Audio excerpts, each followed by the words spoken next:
Hey, everybody, this is Heidi St. John. Thank you guys for tuning in. You have found me at my little corner of the internet. This is Off the Bench. I'm so glad you guys have joined me today. I'm going to take just a little bit of time to give you an update on what's going on with my family with regard to an upcoming congressional election. And I'm going to answer a few of your questions. Stick around. I think you're going to be encouraged.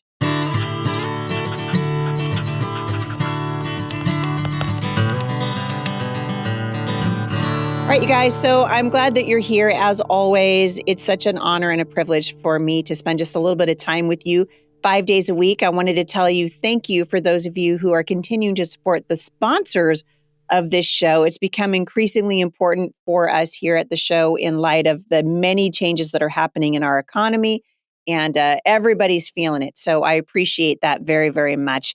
It helps us to continue to support the staff that work for us here at the Off the Bench podcast and the many other things that God has called us to do.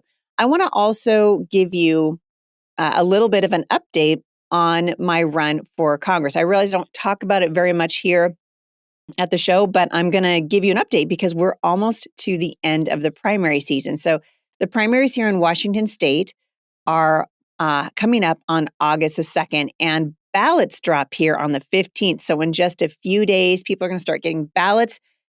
We have, unfortunately, here in Washington State, almost exclusively now, just mail-in ballots. It's really a big bummer. It's something I'd like to see change.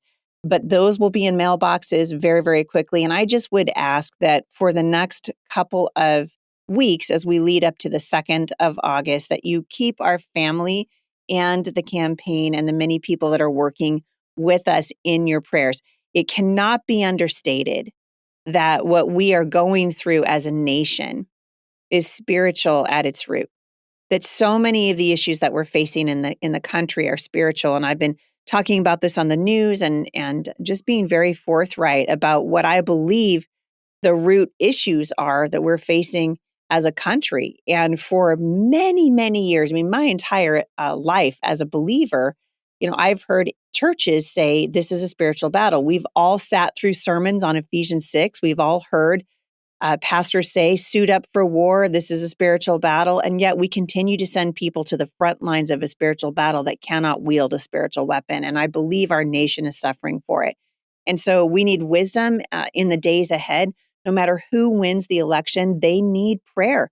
They're going to need prayer because the battle is fierce and the battle is spiritual in nature. So for the next couple of days, if you guys can keep our family, especially in your prayers, our children and our grandchildren and me and my husband especially, and then all of the many, many people that have been working really tirelessly alongside me for the last year and a half as I have been running to represent the wonderful people of Southwest Washington. And of course, we will keep you posted as developments happen.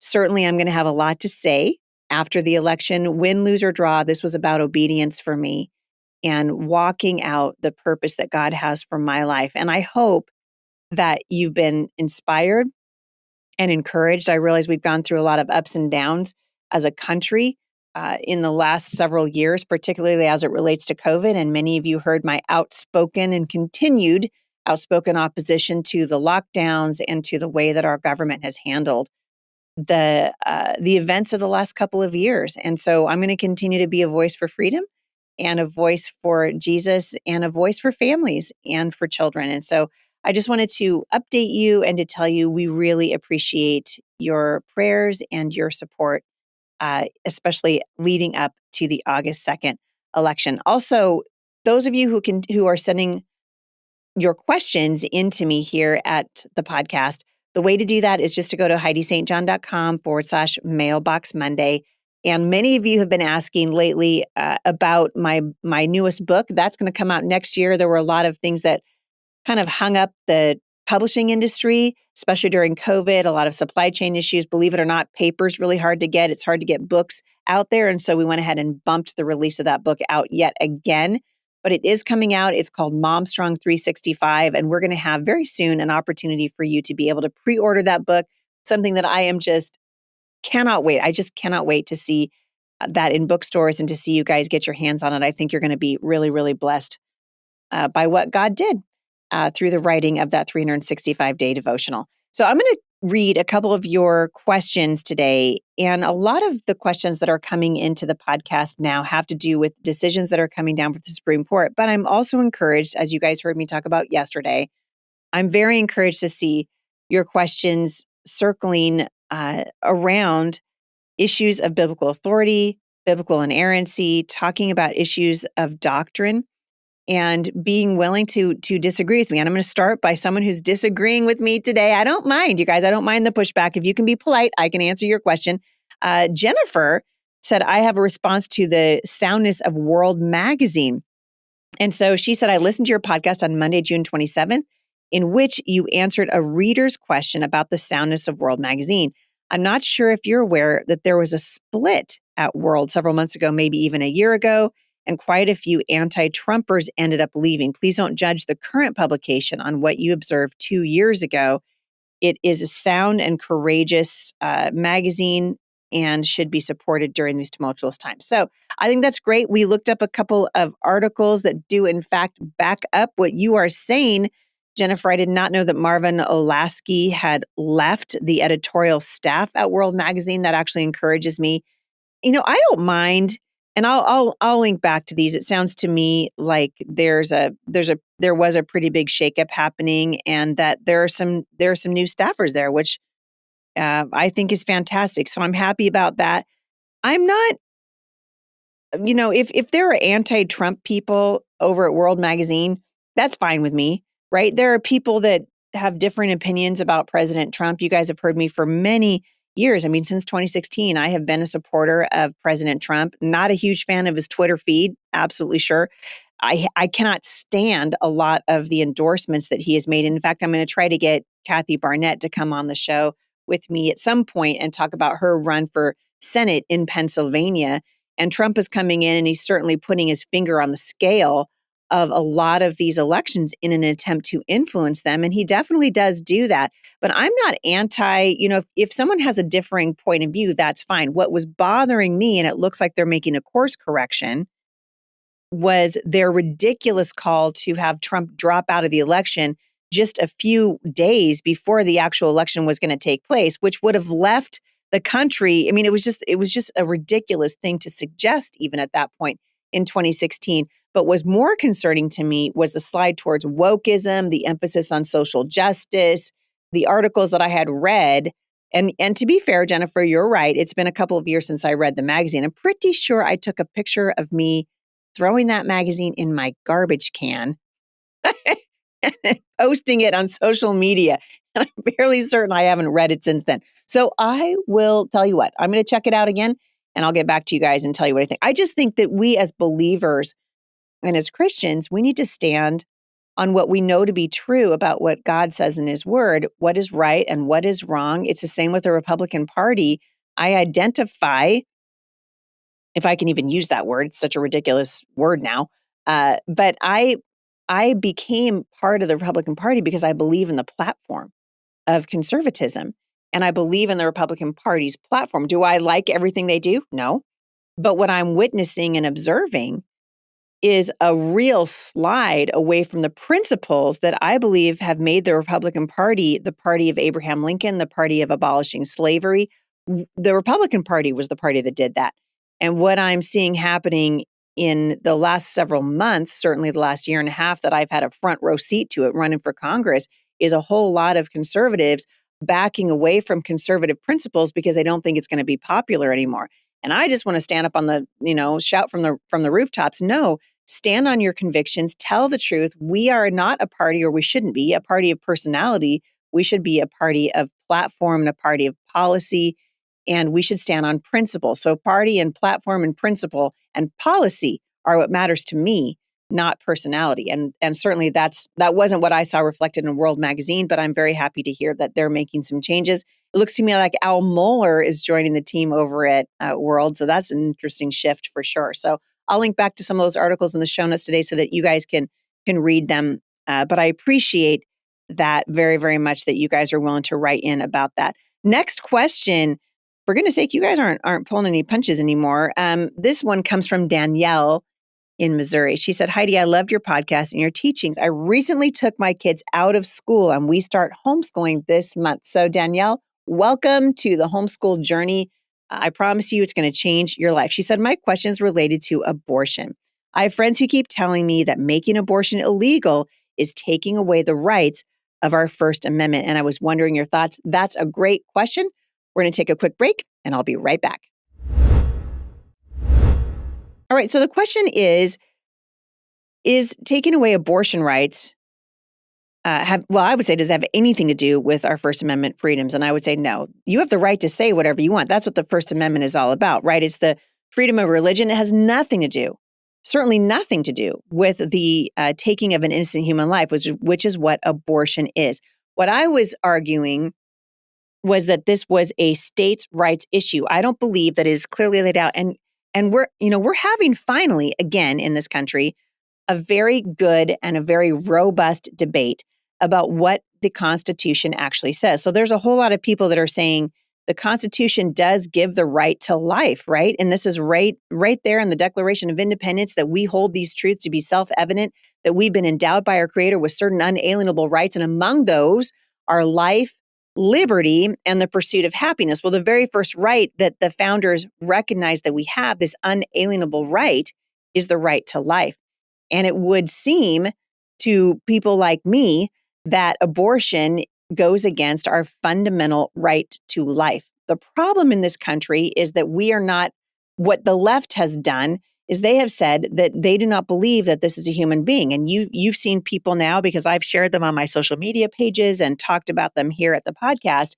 You've certainly seen pictures like of that 8-month pregnant woman who had written on her belly, not yet a human, while she was holding what appeared to me to be about an 18-month-old child.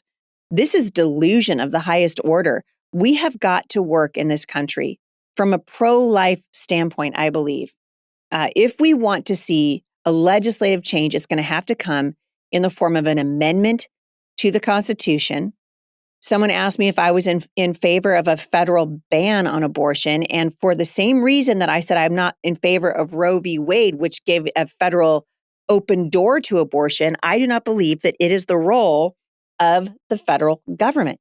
It's not the role of the federal government to come in and say that you can have an abortion. I believe now you're going to see gay marriage challenged at the Supreme Court level, and they're going to use the same argument that marriage is a states' rights issue. It is not for the federal government to come in and make these decisions. And we've gone outside of the scope of what the law and what the Constitution allows. And so the Constitution says that if something is not explicitly given as a right to the federal government, it is a right of the states. And so for that reason, I would not support a federal ban on abortion. I think if we're going to have it stick in this country, we're going to need an amendment to the Constitution. And in the meantime, I'm thrilled to see this conversation go back to the states. I believe that the wind is at the back of the pro-life movement. Science is at the back of the pro-life movement.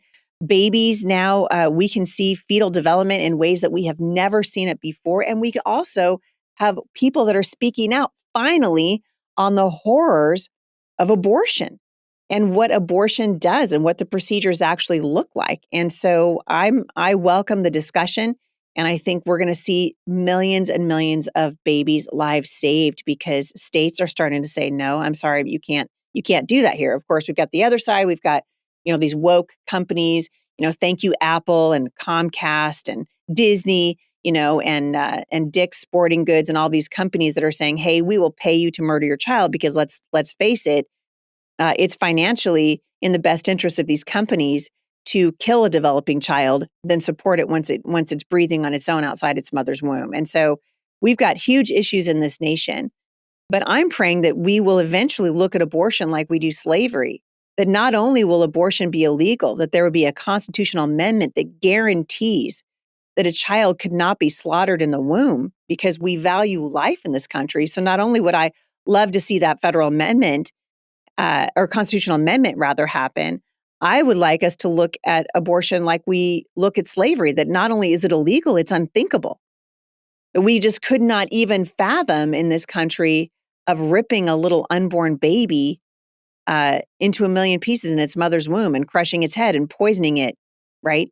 I would like to see us move in that direction. So I realized that sort of took your question, Danielle, in a way that maybe you weren't asking. But again, I don't think this has anything to do with our First Amendment. It is not taking away your right to speech. You can absolutely say what you think. And I may disagree with you, but I'm going to defend to the death your right to say what's on your mind. The First Amendment guarantees you the right to speak and to free speech. And they did this because they knew what it was like to be under tyrannical government.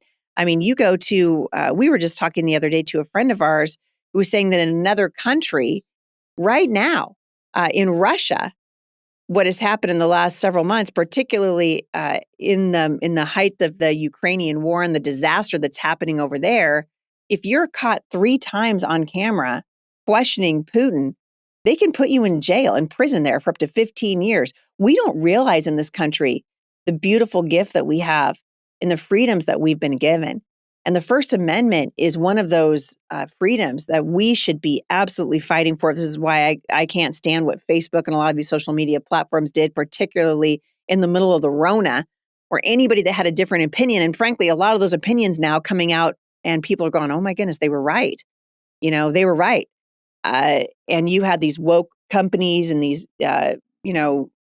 it was shameful. And it's still shameful. The fact checkers, what are these, like 22-year-olds sitting in their mom and dad's basement, can't get a real job. So they become the fact checkers for the rest of the world. Shame on Facebook for that, and Instagram and Google and all of them, and YouTube. It's wrong. But that's where we are as a nation. Now that, I believe, is a violation of free speech. So, but abortion, I just don't, I don't see it, Danielle. So that'd be my answer to your question. Last one. Anonymous in Washington. A lot of you people are anonymous in Washington right now, I'm noticing. She said, Heidi, as someone who's become more interested in politics, how and where can I learn more about my local politician? And also, what are some things to look out for about politicians? So this is something I'm going to be talking about quite a bit in the future, because I've learned a lot in the last year. This year and a half of living dangerously and running for Congress and seeing a different side of the political world that we live in. But what I would tell you for sure is, A, do not rely on an endorsement. I don't care who it's from, even my endorsements. I'm happy when I get endorsements from people like Jack Hibbs and, the wonderful Rob McCoy and Kirk Cameron and Andrei Ivanov and General Boykin. These are wonderful endorsements. Dr. Dobson, I'm so thankful for these. But I would always tell you the endorsement is an indicator, but it shouldn't be the decision maker. Does that make sense? And so when you see someone get an endorsement, you can go, oh, that's good. But then go farther and really look at this person's life. Remember that behind every single name on the ballot is an actual person. And not all of them have good intentions, and not all of them care about the things that you care about. And so what you want to do is take the time to reach out. And people do it all the time to my campaign. They call and they ask specific questions, and we give answers to those questions, because running for office is basically a giant job interview. And what you're saying is, hey, I'm going to put myself out there and I'm going to allow people to ask me questions because I'm running to represent them, right? That is the role of a representative. I don't care if you're representing on the school board or if you're representing from the state house or from the federal houses. That's really important. So stay away from just making decisions based on endorsements alone. And then I would encourage you, call the office of the candidate, especially if you have specific questions. Does this candidate are you pro-life? Where do you believe that life begins? Ask them these questions. Find out. They should say on their website, but some of their websites are pretty sneaky. And so it looks good, but then when you do your homework, not so good. Also, I have relied for many, many years on other people who are in my life who I know maybe had more time than I did. And those guys are actually doing the hard work of interviewing candidates. And so for several years when my kids were little, that was my granddad. And so my grandpa would do the research and the homework because he knew I had, 3 little babies or 4 little babies at home and I couldn't do it. And so he would do that. And I would go over to his house with Jay and we would go through the voters pamphlet with him, and he would explain about initiatives and about referendums and about different candidates. And that helped us make our choice. But what you want to do is make an informed choice. And so it's not easy. You have to do your homework. And I think in this country for so long, we've thought, well, there has to be an easy button and that's what we want. We've got to get away from that mentality. And then I also will just encourage you, and I'll link back to this in the show notes today. If you are not registered to vote, get registered. We keep talking about, voter fraud, and is there voter fraud in this country? Absolutely. We've had voter fraud for years and years and years, but that's not the main problem that we're having. The main problem that we're having is an unengaged and uneducated electorate, and we've got to fix that. And you start by making sure that you're registered to vote, and then by doing your homework. All right, you guys, I'm out of time today. Thank you so much for listening to the show, for inviting me into your homes 5 days a week, for supporting the people that are putting ads on this show, for listening and sharing this podcast, for becoming part of our family at Mom Strong International, and for purchasing the books that I've written. And if you're curious about what those are, you can find them anywhere the books are sold. The flagship book, of course, is Becoming Mom Strong: How to Fight with All That's in You for Your Family and Your Faith. We love you guys. You're in our prayers, and we appreciate your continued prayers for our family leading up to the August 2nd primaries here in Washington State. Have a great day, and I will see you back here again at the intersection of faith and culture.